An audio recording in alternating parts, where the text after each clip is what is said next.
실제로 볼린저 밴드에서 가장 많이 당하는 부분이 이런 부분입니다, 여러분. 볼린저 밴드가 상단선에 닿아서 이런 자리에서 나는 매도 포지션으로 다시 중심선까지 떨어지는 혹은 하단선까지 떨어지는 이런 타점을 봤는데 주가가 이렇게 쭉 치고 나가서 낭패를 보시는 경우가 있어요. 이게 바로 볼린저 밴드의 95%의 확률 이외에 벗어나는 5%의 확률이 바로 이런 부분이라고 생각을 해주시면 돼요. 자, 두 번째로 설명드릴 방식이 바로 이 부분입니다. 안녕하세요, 해외선물의 정석입니다. 영상을 시청하시기 전에 구독과 좋아요 부탁드리고 해외 증권사를 사용하시면 나스닥 한 계약 기준 140만원, 최소 증거금 0.01계약 기준 14,000원부터의 선물 거래가 가능합니다. 자세한 내용은 댓글 혹은 더보기란에 셀프 계좌 개설 영상 혹은 고객센터를 참조해 주시기 바라겠습니다. 자, 오늘 영상은 해외 선물 매매에서 볼린저 밴드를 제대로 사용하는 방법 탑3에 대해서 한번 이야기 드려보도록 하겠습니다. 자, 대부분의 투자자분들이 해외 선물 매매에서 볼린저 밴드를 굉장히 많이 써요. 저 또한 주식 매매에서보다는 해외 선물 매매에서 볼린저 밴드의 범용성이 더 넓다라고 생각을 합니다. 그 이유는 이 볼린저 밴드라는 게 사실 상승을 맞추기보다는 상승과 하락에 대해서 우리가 예측을 하기 조금 더 편하다라는 거예요. 그렇기 때문에 단순히 볼린저 밴드는 상승을 예측하는 도구가 아니라 이 상승과 하락을 좀 유연하게 대응할 수 있는 그런 도구이기 때문에 이 하락에 투자할 수 있는 해외 선물 매매 특성상 볼린저 밴드의 사용 빈도는 더 높다라고 생각을 합니다. 자, 그러면은 이 볼린저 밴드를 활용해서 매매를 할 수 있는 탑3 전략과 이 볼린저 밴드의 이 기본 개념부터 다시 정립하고 가도록 할게요. 대부분의 투자자분들이 볼린저 밴드를 굉장히 엉터리로 쓰시는 분들이 상당히 많습니다. 이 볼린저 밴드가 파생 매매에서 많이 쓰이는 만큼 제대로 쓰셔야 돼요. 그렇기 때문에 오늘은 이런 부분들을 하나하나 설명드리도록 할 테니까 영상 꼭 끝까지 시청해 주시기 바라겠습니다. 자, 영상을 들어가기 전에 지금 제가 사용하고 있는 플랫폼은 메타트레이더 5라는 플랫폼이에요.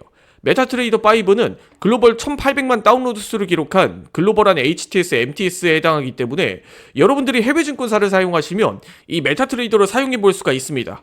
이 메타트레이더를 사용하시면 나스닥 한 계약 기준으로는 150만원, 그리고 최소 증거금 0.01계약 기준으로는 15,000원부터도 해외 선물 거래가 가능하다 보니까 여러분들이 이 메타트레이더를 사용해보고 싶다, 한번 해외 증권사로 모의 투자라도 해보고 싶다 하시는 분들은 아래 더보기란에 있는 셀프 계좌 개설 영상 혹은 고정 댓글에 있는 고객센터를 참고해 주시기 바라겠습니다. 자, 본격적으로 볼린저 밴드의 개요를 한번 살펴보도록 할게요. 자, 일단 볼린저 밴드 같은 경우에 이 중심선이 20일 이동평균선으로 이루어져 있어요. 간혹 가다가 이러시는 분들이 있습니다. 나는 볼린저 밴드와 이동평균선을 같이 활용을 해요. 그런데 내가 볼린저 밴드를 설정을 하고 21선도 같이 설정을 했는데 21선이 나오지 않습니다. 이 볼린저 밴드의 중심선이 20선이에요, 여러분. 그리고 이 20선을 기준으로 상단선이 하단선이 표준 편차만큼 벌어진 거예요. 평균적으로 표준 편차를 2.0을 대입하는 경우가 많은데 이 2.0만큼 표준 편차가 상단선, 하단선이 벌어져 있다라고 생각을 해주시면 됩니다. 자, 그럼 표준 편차를 3.0으로 대입을 하게 되면 이 볼린저 밴드의 밴드 범위가 이렇게 더 넓어지겠죠? 반대로 1.0으로 설정하게 되면 볼린저 밴드의 밴드 범위는 더 좁아질 것이고, 그렇게 볼린저 밴드를 사용하시면 되는 거예요. 이 볼린저 밴드의 표준 편차를 2.0이 아닌 1.0으로 한 개 설정해두고 2.0으로 하나 설정해두고 3.0으로 하나 설정해두고 트리플 볼린저 밴드 이런 식으로 활용하는 방법 또한 있긴 한데 이것도 어디까지나 볼린저 밴드의 원리를 알고 사용하시면 더 효과가 좋다라는 점 참고해 주시기 바라겠습니다. 자, 그리고 여기서 볼린저 밴드가 20에 2.0으로 설정을 했을 때 이 볼린저 밴드를 개발한 존 볼린저라는 투자자가 이 밴드 범위 안에서 움직일 확률이 무려 95%에 달한다, 이렇게 이야기를 했어요. 그 말은 즉 20에 2.0이 가장 좋은 설정값이라는 거죠. 여기서 간혹 그러면은 20에 3.0을 설정하면은 효과가 더 좋지 않습니까? 라고 하면 이 볼린저 밴드의 밴드 범위가 너무 많이 벌어져요. 그렇기 때문에 이 밴드 범위 안에서 움직일 확률이 99%에 해당을 하게 되는데 실제로 차트에서 타점을 잡는 데는 큰 의미가 없습니다. 그렇기 때문에 볼린저 밴드를 활용하는 가장 좋은 방법은 설정값을 20에 2.0 그대로 사용하시는 걸 저는 추천을 드려요. 자, 일단 볼린저 밴드를 사용하는 첫 번째 매매법은 바로 회귀 본능이에요. 우선 주가라는 것은 큰 사건이 없을 때는 결국에는 중심선을 기준으로 다시 회귀하려는 본능을 가지고 있어요.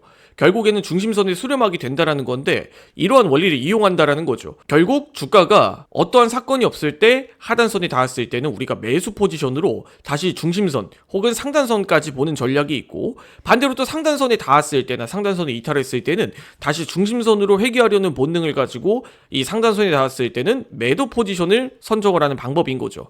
그런데 이게 후행적으로 봤을 때는 굉장히 잘 맞아요. 간혹 가다가 이런 투자자분들도 있습니다. 어떤 강의를 보니까, 어떤 유튜브를 보니까 볼린저 밴드 상단선 매도, 여기서 수익 실현, 하단선 매수, 여기서 수익 실현, 여기서 이제 매수, 여기서 수익 실현, 여기서 매수, 여기서 수익 실현, 여기서 매도, 여기서 수익 실현. 이렇게 해서 뭐 하루 만에 뭐 얼마를 벌었어요. 이렇게 쉽게 돈 벌 수가 있네요. 볼린저 밴드가 정말 대단한 지표 아닙니까? 이렇게 생각을 해주시는 분들이 많은데, 결국에 이 또한 볼린저 밴드의 원리를 알고 활용하는 매매법 중 하나예요. 근데 이건 어디까지나 후행적인 부분인 거고, 실제로 볼린저 밴드에서 가장 많이 당하는 부분이 이런 부분입니다, 여러분. 볼린저 밴드가 상단선에 닿아서 이런 자리에서 나는 매도 포지션으로 다시 중심선까지 떨어지는, 혹은 하단선까지 떨어지는 이런 타점을 봤는데 주가가 이렇게 쭉 치고 나가서 낭패를 보시는 경우가 있어요. 이게 바로 볼린저 밴드의 95%의 확률 이외에 벗어나는 5%의 확률이 바로 이런 부분이라고 생각을 해주시면 돼요. 자, 두 번째로 설명드릴 방식이 바로 이 부분입니다. 볼린저 밴드가 이 밴드 범위 안에서 움직일 95%의 확률 이외에 밴드 범위를 벗어나는 5%의 확률이 있다라고 설명을 드렸었죠. 바로 그 부분이 이 볼린저 밴드의 수축과 팽창의 원리예요. 이 볼린저 밴드의 수축과 팽창의 원리는 이 거래량이 많아질 때, 혹은 갑작스럽게 주가의 변동성이 일어났을 때 이런 자리에서 주가가 이렇게 쭉 밴드 범위를 벗어나면서 볼린저 밴드가 벌어지는 이런 성질을 이용한 방법이라고 생각을 해주시면 돼요. 그렇기 때문에 이 볼린저 밴드의 밴드 범위가 이렇게 쭉 벌어졌을 때는 그 추세가 이어지는 경우가 대부분입니다. 즉 추세의 반전을 예고하는 거죠. 그렇기 때문에 이 본장, 나스닥 본장이라든지 혹은 거래량이 많아지는 시기에 급격하게 밴드 범위가 벌어지면 그 추세를 따라가는 전략이 있어요. 그런데 이 부분들 또한 볼린저 밴드가 밴드 범위가 이렇게 벌어졌는데 이 자리가 볼린저 밴드의 확장의 자리인가 보다 라고 생각을 했다가 다시 또 수축을 하면서 낭패를 보는 경우가 있어요. 그렇기 때문에 마지막으로 보완할 수 있는 이 세 번째 매매법이 가장 중요한 겁니다. 바로 볼린저 밴드와 가장 잘 맞는 RSI와 함께 연계해서 보는 거예요. 거의 볼린저 밴드와 RSI 조합은 라면의 김치와 같은 조합이라고 생각을 해주시면 됩니다. 즉 환상의 조합인 거죠. 그래서 이 볼린저 밴드와 RSI를 같이 연계해서 보면 내가 보지 못했던 타점들까지도 같이 보여지기 때문에 이 방식을 같이 연계해서 활용하시는 것도 좋은 방법이라는 거예요. 대표적으로 좀 이런 자리를 예시로 들어볼 수가 있어요. 지금 자리가 볼린저 밴드의 확장의 자리인지 혹은 볼린저 밴드의 수축과 팽창의 자리인지 이 부분들이 헷갈리시는 분들이 있어요.